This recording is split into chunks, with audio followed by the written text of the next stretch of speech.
As a child, I was impressed by the legend of the flood. The life of our civilization was coming to an end. The days of the people were numbered. The water level rose higher and higher, and the last of the people on the mountain peaks were drenched in rain.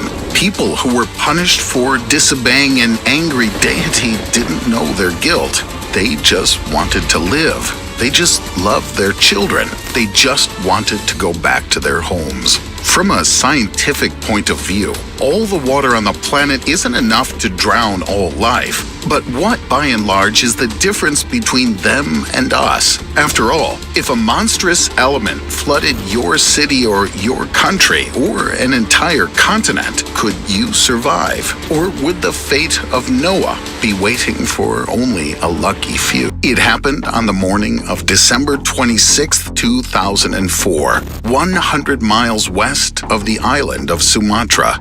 Millions of years leading up to this day, an ancient confrontation between giants had gone unnoticed. The Indian Plate, which was once part of the supercontinent Gondwana, had been pressing with increasing force on the neighboring Eurasian Plate, squeezing it and trying to push it up from a depth of 19 miles until the growing tension shot out like a compressed spring. The ancient gigantic plates slipped relative to each other, and the monstrous impact of the seafloor was thrown up and arched up several feet for almost 1,000 miles. The point where the cataclysm occurred is part of the Pacific Ring of Fire. More than 80% of the largest earthquakes on the planet occur here, and tectonic plate shifts have occurred regularly over several centuries. However, at that time, there was no system for early detection of a tsunami in the Indian Ocean, or a system for notifying the population in coastal areas, and carefree tourists continued to enjoy sunbathing on golden sand, playing with children, and diving into the incredibly beautiful and safe ocean. Huge masses of water received this earthquake of incredible strength and moved from the epicenter towards the coast. Tad Murty, ex-president of the Tsunami Society, estimated the total energy of these waves at 5 megatons in TNT equivalent. This is twice the total power of all the ammunition detonated during the Second World War, including 2 atomic bombs.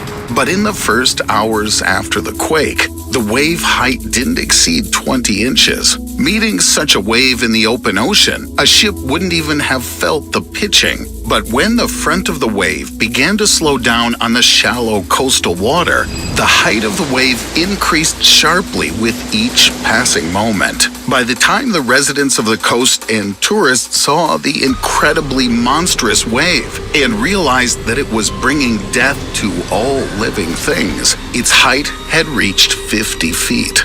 This water monster struck an unexpected blow on the coasts of Indonesia, Sri Lanka, India, Thailand, and other countries. People relaxing on the warm sand under the hot sun, sleeping under the air conditioning of their rooms, making their choices on the menu before breakfast at a local restaurant, were all caught off guard. In the first seconds, the dark gray wall of water demolished the beach of sun chairs and umbrellas with ease, without any resistance. Within a minute or two, it was crushing overpasses, hurling cars, destroying man-made metal and concrete. It didn't even matter who could swim better. The flood of overturned cars, uprooted palm trees, and thousands of tons of smaller debris swallowed up everything in its path, dragged it several miles inland, and dumped everything there, regardless of the twisted metal and corpses. An hour after the catastrophe, those lucky enough to survive the first killer blow continued to die without medical attention in destroyed buildings, under fallen trees, and from their injuries just lying in the mud. Only a day later was first aid able to break through the garbage barricades built by the giant wave and help those who managed to survive to that point. Later, It was estimated that 300,000 people drowned on the coast, were left under the rubble of buildings, or were crushed by the flood. Some of them were never found and are considered missing. The greedy ocean must have taken their bodies when the water receded. It's a terrible tragedy, but it seems that such a tsunami cannot threaten all of humanity, only certain regions. But what if the source of the wave isn't an earthquake, but something more terrible? This is the ancient crater Chicxulub. Its monstrous size is 112 miles in diameter, and its original depth is up to 12 miles. It was formed almost 67 million years ago when an asteroid with a diameter of more than 6 miles crashed into the peninsula known to us as the Yucatan at great speed. The impact power of the asteroid is estimated at 100 teratons in TNT equivalent, which is exactly 1 million of the earthquakes in the Indian Ocean. How would you like the size of a tsunami 160 feet high, or 330?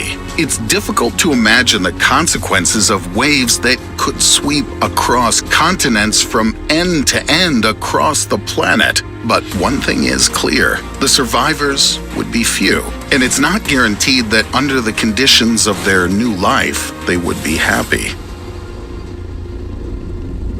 And now look carefully. After all, the asteroid just fell on the shore and the volume of water thrown out was actually very small. If it had hit the open ocean, for example in the Mariana Trench, the depth of which is exactly the size of the asteroid, as if they were created for each other, we would now be in the same situation as the dinosaurs were.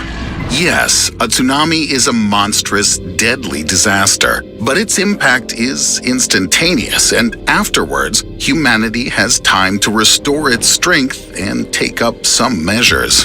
For example, build an early tsunami detection system for rapid evacuation of coastal areas. But there may be more terrifying flood scenarios when the water level rises for a long time or even forever. In 2015, NASA experts showed that the level of the world ocean is growing faster than expected, and in the coming decades, it will rise by 3 feet. If the warming trend continues, the glaciers at the poles of our planet will continue to melt, and the level of the world ocean will rise and rise as all the ice on the planet turns into liquid.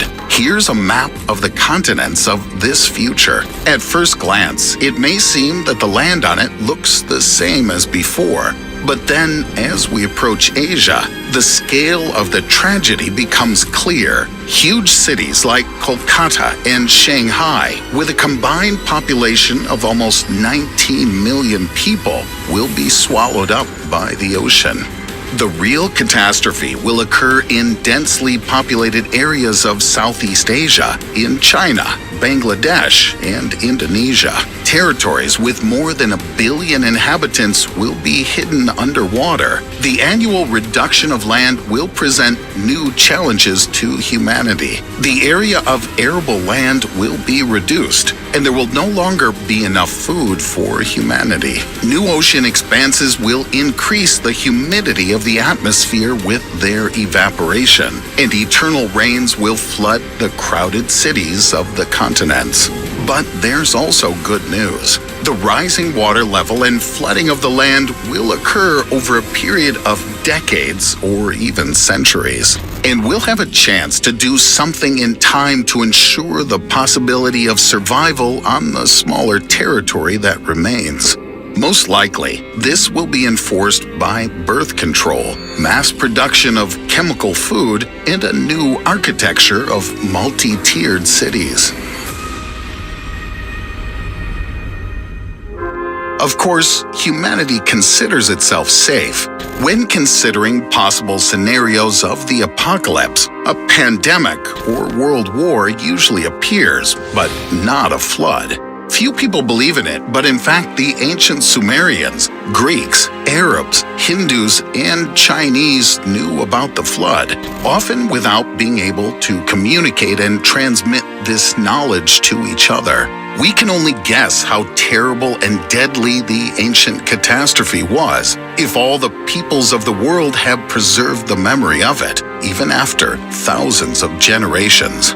I wonder how likely it is to happen again. Now we know that the monstrous power of the wave's impact and the lack of food in a condensed and overpopulated territory are the most terrible things that threaten humanity during tsunamis and floods. But now you're about to learn that there are more dangerous factors that aren't created by unbridled nature. We create them ourselves. In the history of humankind, you can find many different examples of us organizing ways of survival, and I'll now show you two of the most recent ones. This is footage of the tsunami in Japan in the year 2011. About 18,000 people were killed when the monstrous disaster struck.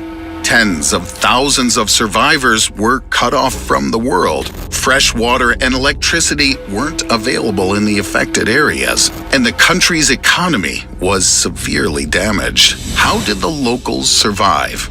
The answer is that during these difficult times, there were no crimes. The victims showed high mutual assistance. Everyone understood mutual social responsibility. No one moved to the head of the line when food was being distributed.